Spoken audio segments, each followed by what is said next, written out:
pessoal, beleza? Bom, vamos lá, né? Começando com a nossa primeira aula aí do curso.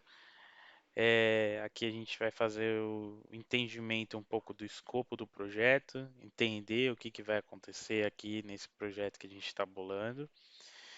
E na sequência eu vou explicar um pouco de como vai ser os módulos do curso. Mas primeiro vamos entender isso aqui, né? O que a gente vai fazer para chegar naquela etapa final de tudo que eu falei lá, né? Então, inicialmente, a gente vai começar com um projeto, como eu já tinha dito, chamado Children.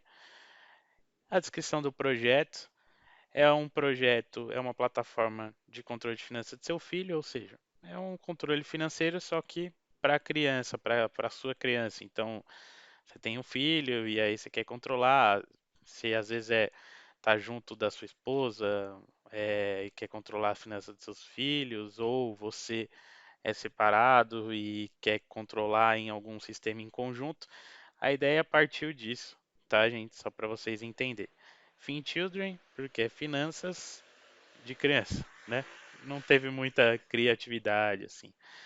É, Então, como eu falei, né, se trata de um projeto modular, pois começaremos com um módulo básico de controle de finanças e iremos avançando a decorrer do projeto com outros módulos abaixo,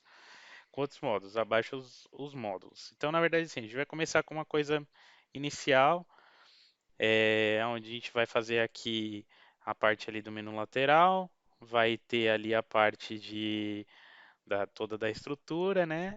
E a gente vai fazer o cadastro de finanças e a visualização das finanças, beleza? Então a visualização vai estar lá na home, uma lista de finanças e depois o cadastro de finanças, tá? É, Só para vocês recordarem aqui um pouquinho, basicamente é isso aqui. A gente vai montar isso, então a gente vai ter aqui as finanças, cadastro aqui de categoria de finanças e vai ter também depois a parte de cadastro das finanças, tá? Até aqui eu preciso dar uma atualizada, que vai ter o cadastro e utilização de finanças, e nisso a gente tem aqui dentro desse módulo inicial algumas coisas que estão aqui embaixo, né? Então a gente tem aqui também os módulos seguintes, que seriam relatório de despesa, notificações agendadas e compras recorrentes. Vamos entender um pouco mais desses módulos, né? O módulo inicial. O módulo inicial ele vai ter o quê? Cadastro e visualização de finanças. Desculpa, gente. Cadastro de categoria de cada finança do sistema. Exemplo, pensão, farmácia, ou seja, é aquela tela que a gente viu que vai ter a parte ali do cadastro das categorias da finança. É, Antes de ter a finança, a gente precisa categorizar essas finanças. Então, como está aqui, exemplo, pensão, farmácia, mercado, enfim, e aí por aí vai. Cadastro da finança contém o valor da categoria, o valor, a categoria, a descrição do que se trata, se é um débito ou um crédito. Ou seja, a gente vai ter ali, né, a finança em si, né, que a gente vai cadastrar, e aí a gente vai ter o valor, vai falar se a gente está debitando, porque pode ser que eu esteja debitando um valor de poupança ou um valor de pensão, por exemplo, e por aí vai. E alguma descrição sobre essa finança, para a gente poder gerar algum tipo de relatório depois, ou até a gente poder ver algumas questões depois com esses dados, certo?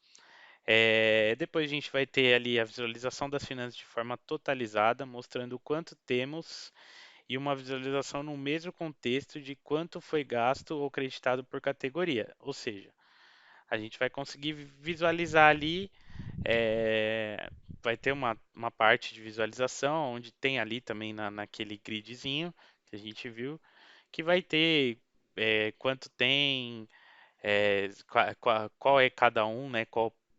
De qual valor de cada um. Vai ter uma totalização ali na home, onde a gente vai conseguir ver todos os boxezinhos de cada item, de alguns itens gerais ali, né? E aí essa parte de integração com o módulo de compras recorrentes vai ser no futuro, que aí quando a gente desmembrar os próximos módulos a gente vai fazer, tá?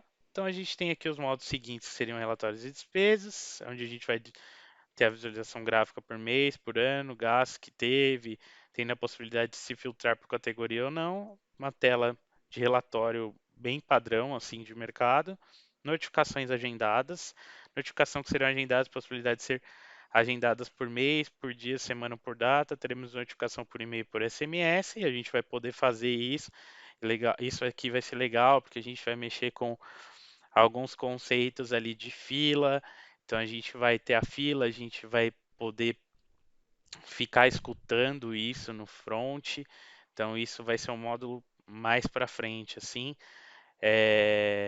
que não necessariamente vai estar dentro desse curso, mas depois numa continuação desse curso, porque esse curso em si, já com o módulo inicial, ele já vai ser muito grande, tá? Eu vou passar um pouquinho para vocês verem. E as compras recorrentes, que aí é cadastro de categoria, cadastro de categoria das compras que existem, cadastro de compra onde teremos categoria, quantidade comprada, enfim, esse módulo aqui é mais assim, sempre vai ter uma compra recorrente, a gente cadastra lá e ele vai sempre automaticamente ser cadastrado, certo? Todo mês ter esse cadastro ali, contar com esse cadastro ali, tá? É, estrutura do projeto técnico, ou seja, a gente, para a gente saber como montar, acho que tem algumas perguntas que a gente tem que fazer para saber se a gente vai para um lado do micro front-end, que nem esse projeto, ou de um lado para o monolítico, porque nem sempre o micro front-end é o melhor caminho, tá? Às vezes o monolítico é um caminho que supre muito bem a necessidade do projeto.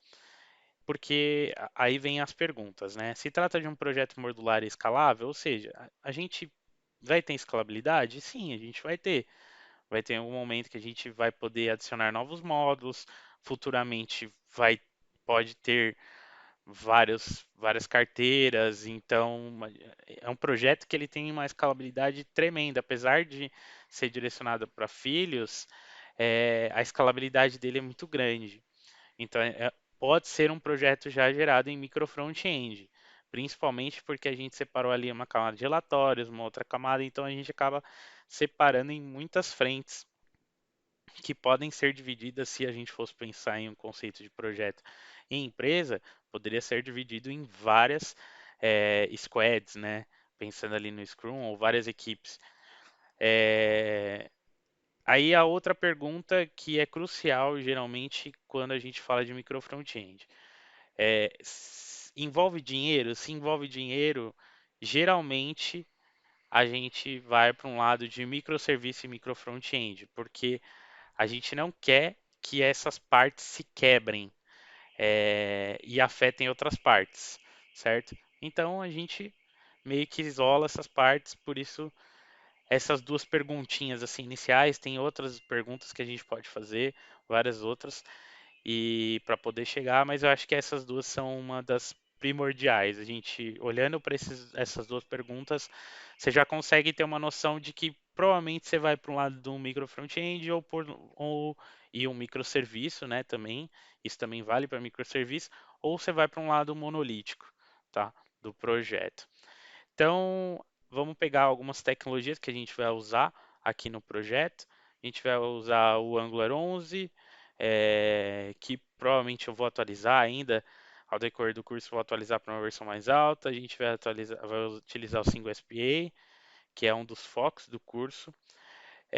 Controle de estado manual, ou seja, a gente vai fazer esse controle de estado ali no código, não utilizando um framework. Depois eu posso conversar um pouco, falar um pouco mais sobre o porquê não vamos utilizar um framework, vantagens e desvantagens disso, tá? Vamos utilizar React.js para programação reativa, HTML, SAS, GitLab, Node.js, MongoDB, Kubernetes, Rancher, Jira e Amazon. Beleza? Ali a gente está falando um pouco das tecnologias que a gente vai utilizar, tanto de back, quanto de infra, quanto do front e do back, tá bom? As sprints do projeto. Aqui é um modelo que eu passei, que mais para questões didáticas para a gente tentar seguir um pouco, mas a intenção é assim, aqui é o modelo de como seria numa empresa, né? Nem todas as empresas têm essa parte de design sprint, mas é legal entender um pouco disso. A design sprint é um processo onde a gente pega o conceito de design thinking e coloca no sprint. Então a gente faz algumas etapas ali de entendimento do projeto, construção de MVP, parte de UX e UI, monta toda essa arquitetura base, desenvolve o MVP e deixa meio que pré-pronto ali nessa sprint o, o conceito start inicial do projeto, tá? Não que a gente vai fazer já tudo o projeto, não, mas às vezes dali a gente já consegue em um mês já fazer um pilotinho de alguma coisa, tá? Às vezes um mês, às vezes dois, depende do tamanho do projeto, depende da empresa, depende da burocracia, mas basicamente isso. Aí montagem da arquitetura base, cadastro 1, 2, 3 e 4, refatoração e ajustes, tá? Aqui é só um modelo de como a gente poderia seguir. Eu mesmo, quando montei esse projeto antes de fazer as aulas, né, e vou remontar com vocês, eu não segui muito também o modelo. Isso depende muito de como a gente vai estruturar. Mas eu vou tentar estruturar legalzinho aqui durante as aulas para a gente conseguir seguir mais ou menos como a gente faria no padrão de mercado, como a gente faria hoje no mercado de trabalho para montar um projeto desse dentro de um conceito todo empresarial. Beleza? A próxima etapa aqui é a gente ver um pouco do que vai ser, quais os módulos e um pouco do que a gente vai ter. A gente vai ter o módulo 1, introdução do projeto, a gente vai ver ali Gira, AWS, Figma, entender um pouco deles. Módulo 2, a gente vai entender um pouco mais do Gira, a gente vai criar o Gira, a gente vai entender o backlog, criar uma sprint para ver como que é, a gente se familiarizar um pouco com isso. A gente vai ter um módulo 3, vai ter a parte do Figma Style Guide, ou seja, a gente vai ter toda a introdução sobre um pouco do que é o Figma, como que a gente vai criar as coisas, a gente vai criar o Style Guide. Vou recriar tudo isso com vocês, ensinar algumas táticas aí. Não sou especialista em UX, mas tem uma parte ali que eu fiz alguns cursos relacionados ao UX, então, assim, tenho um know-how, consigo dar um direcionamento legal para vocês para ter esse lance de ser um desenvolvedor completo, desde o primórdio ali, desde da conversação, entendimento do projeto até o final, que seria a entrega final de qualquer produto. Criando a arquitetura base do projeto, então a gente vai criar toda a arquitetura de front-end, de back-end, de infra, criando a API do back-end, então a gente vai criar as APIs, a gente criou já a arquitetura base, a gente vai criar de fato as APIs. Depois a gente vai,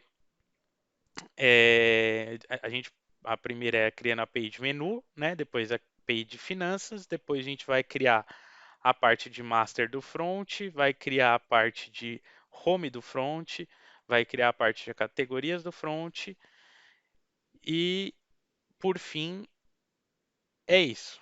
Depois que a gente fizer isso daqui, a gente já vai ter mais ou menos ali tudo montado. Com essa parte de arquitetura, eu já vou ter passado também pela parte ali de DevOps, entender um pouquinho da infraestrutura, tá? Então a gente já vai ter mais ou menos isso tudo montado para quando chegar aqui a gente só meio que dá um start ali, já vai dar um start automático ali no nosso Rancher para ele subir. Depois eu vou passar um módulo muito legal de bônus para vocês, que é AWS com S3 mais Git Pipeline. Isso daqui vai ser muito bacana, muito legal. É uma coisa nova que eu aprendi quase agora e consegui fazer funcionar com o projeto, então ficou bem legal. E esse módulo 12 é um módulo que eu acho legal, gostaria de compartilhar um pouco com vocês, um pouco dessa postura do que de como o sênior é visto no mercado. Sênior, será que sênior é só codificação, o cara saber muito, ou não, é experiência ou envolve mais coisa. Então acho que isso eu vou tentar passar um pouquinho do que é no mercado. Tá certo, galera? Então é isso aí. Muito obrigado e até a próxima aula.